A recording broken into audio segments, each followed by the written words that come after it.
America ದಾಳಿಗೆ Iran ಏನು ಸುಮ್ಮನೆ ಕೈ ಕಟ್ಕೊಂಡು ಕೂತಿಲ್ಲ. ಅವರು ಕೂಡ ಪ್ರತಿ ದಾಳಿಯನ್ನ ಮಾಡ್ತಾನೆ ಇದ್ದಾರೆ, ಹೆದರಿಸ್ತಾನೆ ಇದ್ದಾರೆ, ಹಿಮ್ಮೆಟ್ಟಿಸ್ತಾನೆ ಇದ್ದಾರೆ. ಅಮೆರಿಕ ಸೇನಾ ನೆಲೆಗಳ ಮೇಲೆ ಇರಾನ್ ದಾಳಿಯನ್ನ ಮಾಡಿದೆ.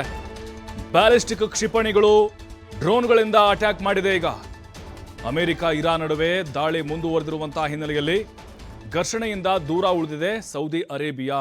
ಇವರು ಹಸ್ತಕ್ಷೇಪ ಮಾಡ್ತಾ ಇಲ್ಲ ಈಗ, ಯಾಕಂದರೆ ಮತ್ತೆ ಎಲ್ಲಿ ಅಮೆರಿಕ ನಮ್ಮ ಮೇಲೆ ಅಟ್ಯಾಕ್ ಮಾಡ್ಬೋದು ಅನ್ನೋಂಥ ಭಯ ಅವ್ರಿಗೆ. ಹಾಗಾಗಿ ಅವರೀಗ ಅಂತರವನ್ನು ಕಾಯ್ದುಕೊಳ್ತಾ ಇದ್ದಾರೆ.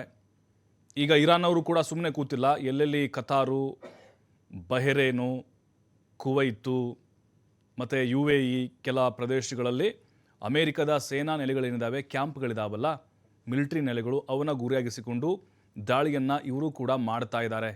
ಬ್ಯಾಲಿಸ್ಟಿಕ್ ಕ್ಷಿಪಣಿ ಡ್ರೋನ್ಗಳನ್ನು ಹಾರಿಸ್ಕೊಂಡು ಬಹುದೊಡ್ಡ ನಷ್ಟವನ್ನು ಕೂಡ ಅವ್ರಿಗೆ ಮಾಡ್ತಾ ಇದ್ದಾರೆ. ಯಾಕಂದರೆ ಮೊನ್ನೆನೇ ಶಪಥ ಮಾಡಿದ್ರು, ಅಯೋತುಲ್ಲಾ ಖಮೇನಿ ಅವರ ಸಾವಿಗೆ ಪ್ರತೀಕಾರವನ್ನು ತೀರಿಸಿಕೊಳ್ತೀವಿ ಅಂತ. ಪ್ರತಿಯೊಬ್ಬ ನಾಗರಿಕರು ಕೂಡ ಅಲ್ಲಿ ಆ ಒಂದು ಆವೇಶ, ಕಿಚ್ಚು ಕುದಿತಾ ಇತ್ತು ಅವರಲ್ಲಿ.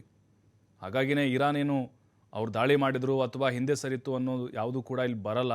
ಯಾಕಂದರೆ ಡೇ ಒನ್ನಿಂದ ಕೂಡ ನಾವು ನೋಡ್ತಾ ಇದ್ದೀವಿ, ಇರಾನ್ ಕೂಡ ಅಷ್ಟೇ ಬಲಿಷ್ಠವಾಗಿರುವಂಥ ರಾಷ್ಟ್ರ. ಅವರು ಕೂಡ ಅಷ್ಟೇ ಪ್ರಮಾಣದ ಶಸ್ತ್ರಾಸ್ತ್ರಗಳನ್ನು, ಜೊತೆಗೆ ಅಷ್ಟೇ ಅತ್ಯಾಧುನಿಕವಾದಂತಹ ಯುದ್ಧದ ಅಸ್ತ್ರಗಳನ್ನು ಹೊಂದಿದ್ದಾರೆ. ಅವರು ಈಗ ಅಮೆರಿಕದ ಈ ಒಂದು ದಾಳಿಗಳಿಗೆ ಭಯವನ್ನು ಪಡ್ತಾ ಇಲ್ಲ. ಎಷ್ಟು ಸಾಧ್ಯ ಆಗುತ್ತೋ ಅಷ್ಟು ಡ್ಯಾಮೇಜನ್ನು ಮಾಡ್ತಾ ಇದ್ದಾರೆ. ನೇರವಾಗಿ ಅಮೆರಿಕದ ಮೇಲೆ ದಾಳಿ ಮಾಡೋಕ್ಕಾಗೋದಿಲ್ಲ, ಯಾಕಂದರೆ ದೂರ ಇದೆ. ಇರಾನ್ ಮತ್ತು ಅಮೆರಿಕದ ಒಂದು ಅಂತರ ನೋಡ್ತಿದ್ದು ದೂರ ಇದೆ ಅಲ್ವಾ. ಹಾಗಾಗಿನೇ ಈಗ ಇವರೇನು ಮಾಡ್ತಿದ್ದಾರೆ, ಅಮೆರಿಕದವರು ತಮ್ಮ ತಮ್ಮ ಸೇನಾ ಕ್ಯಾಂಪ್ಗಳ ಮೂಲಕ ದಾಳಿ ಮಾಡ್ತಿದ್ದಾರೆ ಅಷ್ಟೇ. ಅವರೇನು ಅಲ್ಲಿಂದ ಅಮೆರಿಕದಿಂದ ಬಂದು ಏನು ಇಲ್ಲಿಂದ ಡ್ರೋನ್ಗಳು ಹೊಡಿತಾ ಇಲ್ಲ. ಅವ್ರ ಕ್ಯಾಂಪ್ಗಳಿರೋದಕ್ಕೆ ಅವ್ರಿಗೆ ಅಟ್ಯಾಕ್ ಮಾಡಲಿಕ್ಕೆ ಅನುಕೂಲ ಆಗ್ತಾ ಇದೆ.